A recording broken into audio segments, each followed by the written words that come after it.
tidak ada cerita untuk berhenti menuntut ilmu agama. Terlebih bapak-bapak atau jamaah yang aktif di masjid, yang menjadi imam, yang sering mengumandangkan azan. Karena imam menanggung pahalanya makmum, maka pastikan Anda sebagai imam bacaannya benar, ilmunya juga cukup.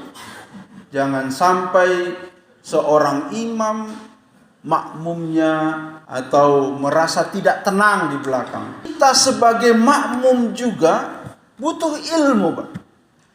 Jangan sampai kita sebagai makmum mengganggu makmum yang lain atau mengganggu imam dengan bacaan kita yang keras, dengan alasan apalah, dengan alasan apapun, alasan khusyuk, alasan biar bahasanya bagus. Itu ditegur oleh Rasulullah sallallahu alaihi wasallam. Ada sahabat yang membaca di belakangnya Bismillah, Alhamdulillah, Ar-Rahman. Rasul bertanya, siapa yang membaca di belakangku tadi? Sampai kalian qiraatul imam qiraatun. Bacaan imam menanggung bacaan makmum. Jadi itu menjadi masalah yang sangat kompleks hampir di berbagai masjid. Baik saya, bapak, siapapun, kita mesti terus belajar. Cek and recheck.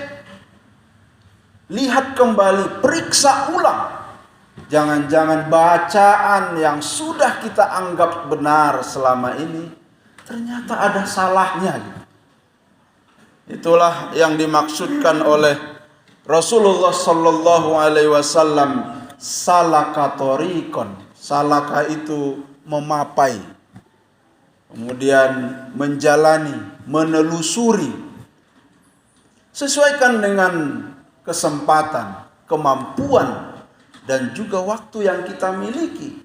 Tetapi yang tidak boleh adalah merasa cukup lalu berhenti, tidak lagi belajar. Ini yang tidak disukai oleh Rasulullah sallallahu alaihi wasallam. Sampai-sampai Rasulullah mengatakan mereka yang menuntut ilmu dinaungi oleh sayapnya malaikat lalu didoakan. Itulah sebabnya beberapa ustaz kalau lagi majelis taklim mengingatkan silahkan berdoa.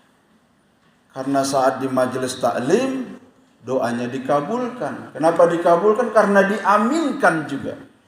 Lalu apakah tidak senang kita kalau makhluk Allah yang lain meminta ampun untuk kita karena kita terus belajar?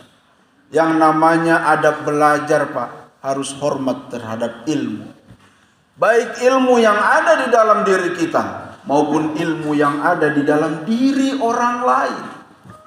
Jangan sampai ketidaktahuan kita membuat kita menyalahkan orang lain. Bisa saja yang orang lain tahu tidak kita ketahui. Bukan berarti kalau kita tidak tahu lalu tidak ada ilmu. Itulah kenapa Rasulullah mengatakan teruslah menuntut ilmu. Man salaka thoriqan yabtaghi fihi ilma sahhalallahu lahu thoriqan ilal jannah. Nampaknya kontekstualisasi dari peringatan Hari Santri adalah salah satunya ke sana, Pak. Buang pikiran bahwa saya sudah pensiun. Buang pikiran bahwa saya bukan pelajar agama.